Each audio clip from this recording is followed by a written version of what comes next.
Microphone. Không biết à, không biết à.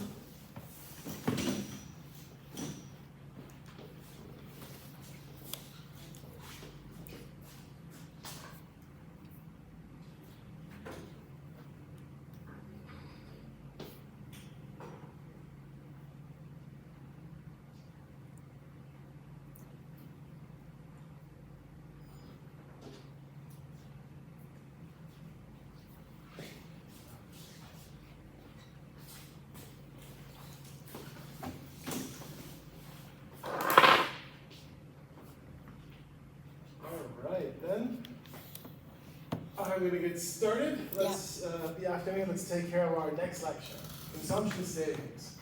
Right, so we've looked at macroeconomics, IS, around closed, open economies. We've seen with the lens of this government spending multiplier, right, that we can get a whole range of outcomes depending on how we address or include financial markets, right, for how we get expectations and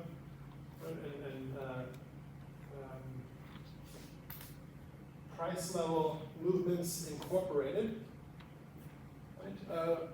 We want to take a step back and think about where these functions might come from. We had a consumption function. Right? We've now seen that the interaction, endogeneity of many of these variables, like the nominal interest rate and exchange rate, are important and have strong feedback effects. Right? And we want to take a closer look at this consumption function. Right? Specifically, we want to start thinking about what we call micro-foundation. Right? So, why did I say the consumption function depends positively on disposable income? I guess it makes sense intuitively. Right? But the way this function is written, it's a static description of behavior. Right? So we have this marginal propensity to consume.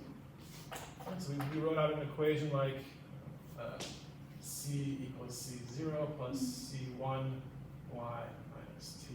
Yeah. Right? Okay.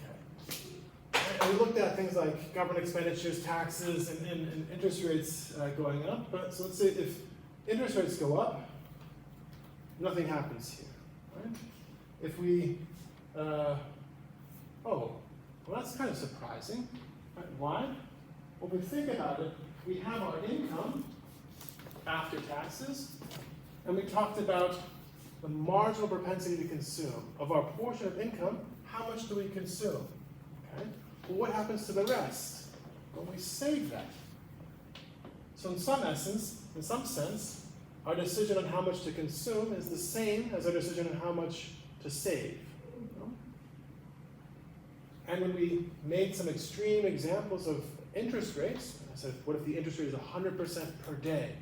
Right? Wow, we can double our money overnight. Everyone instantly understood, well, wait a second, I want to try and save as much as possible. I want to take advantage of this high interest rate. Not our agents. Not in this aggregate consumption function, they were just robots, or zombies. Always saving a constant fraction of their income, always consuming the other fraction.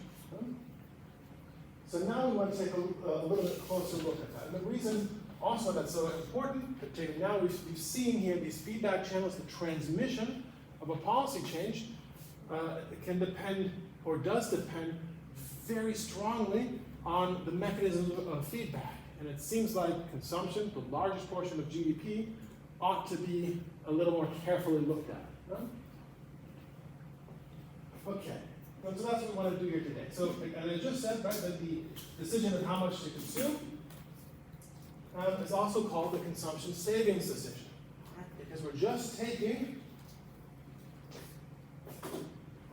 our income and deciding how much to save and how much to consume. We're just splitting our income up. Right? So if I determine how much I'm consuming, that implicitly determines how much I'm saving. And likewise, if I determine how much I'm saving, that implicitly determines how much I'm consuming. Right? So it's the consumption savings decision. Or it's called the intertemporal consumption decision of the household. Intertemporal. Well, why? Well, why would you save? What's the point of saving? For the consumption tomorrow. Yeah, for the consumption tomorrow, for the consumption in the future. You don't consume everything today because you have some idea, there's some interest in maybe being able to have consumption someday in the future, right? Like, I got some cash from Dom. So my previous years, I don't think I can pay with the QR code like you can. But so I got cash. I could, right? The first day I was here, I could have bought 10 meals, 12 meals, and eaten them all at once. You know? I didn't. I decided to spend a little bit the first day and save so that I could have a meal the next day after that. I'm spreading this income across time. That's all the intertemporal means. Inter means across, temporal means time. Across time. And we already have some sense of our individual preferences. I'm just giving you the example. We could think of right, if you buy so to the supermarket and I bought coffee, right? I like to have some coffee in the morning. I could have, right? If you have, so let's imagine a month. And I like to have one coffee every a day, so 30 coffees a month. You could have 30 coffees a month in at least 2 different ways. You could have one coffee every single day, or you could have no coffee for 29 days, and on one day a month, have 30 coffees. We don't seem to prefer that. We seem to prefer a smooth consumption pattern. So, right, on the one hand, we're saving we're not consuming everything today, we're saving for the future because we want to finance the future. Right? Like saving for the future is one way to think about it, or that we like to think about it. But the other way is this savings, this investment mechanism is what allows us to smooth across time. Right? If I have a lot of income today, right, I found the $500,000 on the street, I can use this, right, to help give me income when I don't have any income. Say I lose my job, didn't like my teaching here.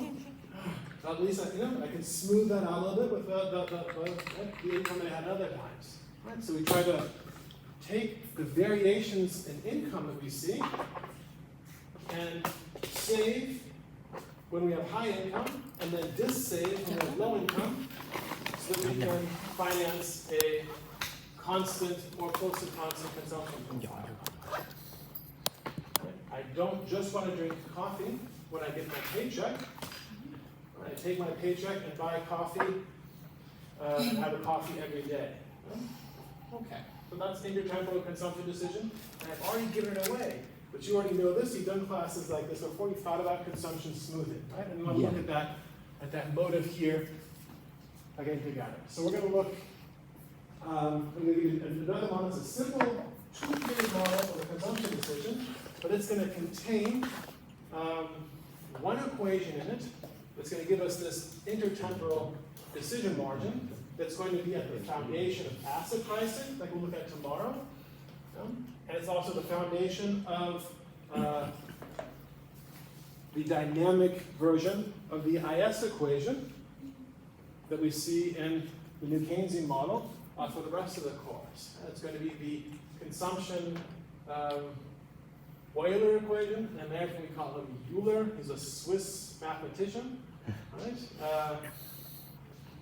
Leonhard Euler. Leonhard Euler would be the German name. In America, Leonhard Euler. Or the Lucas acid pricing equation. We'll see how essentially it's going to contain in here some of our preferences across consumption and income profiles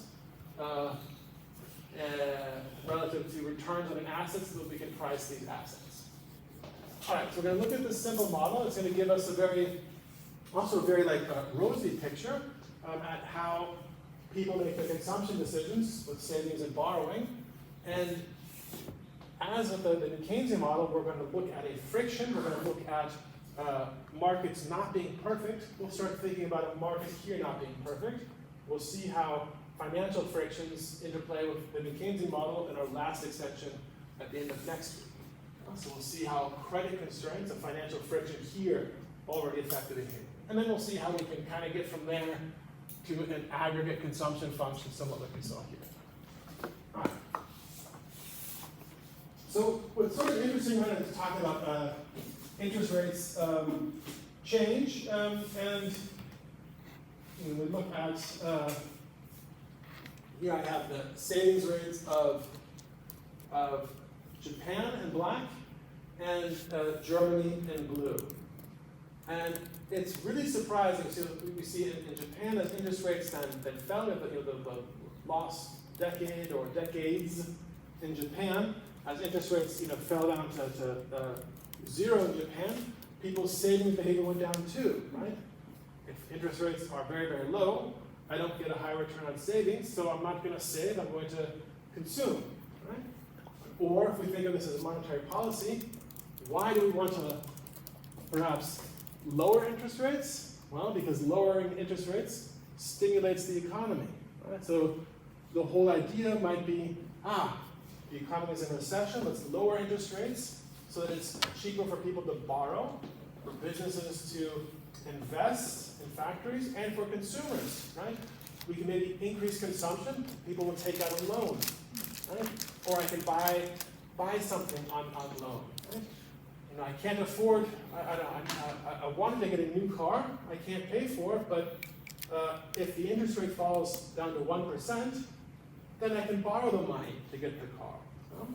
And so now we've sold an additional car. However, Germans are sometimes very different people. And we see here in the European Union, as interest rates fell to zero and stayed around zero, Germans' savings rates didn't really change at all. Germans' consumption is a very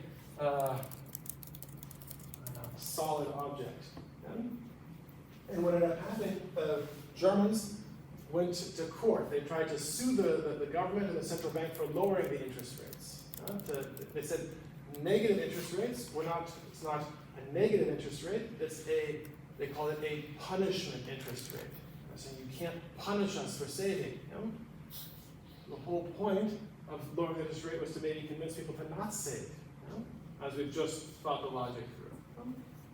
But so it's interesting. Right? It doesn't hold for every country. So maybe in Germany, maybe this sort of savings function or consumption function makes sense. But for most places in the world, like for Japan, for example, interest rates going down, we tend to see savings rates going down too. All right, so let's build a model here. Let's have two periods. Period 1, period 2. Let's have no uncertainty. We're not going to think about risk.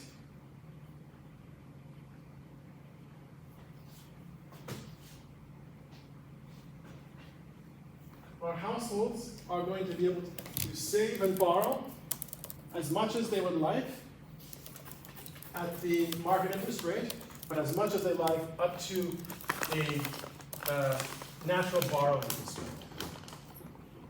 All right, so let's pretend there's no uncertainty, and we knew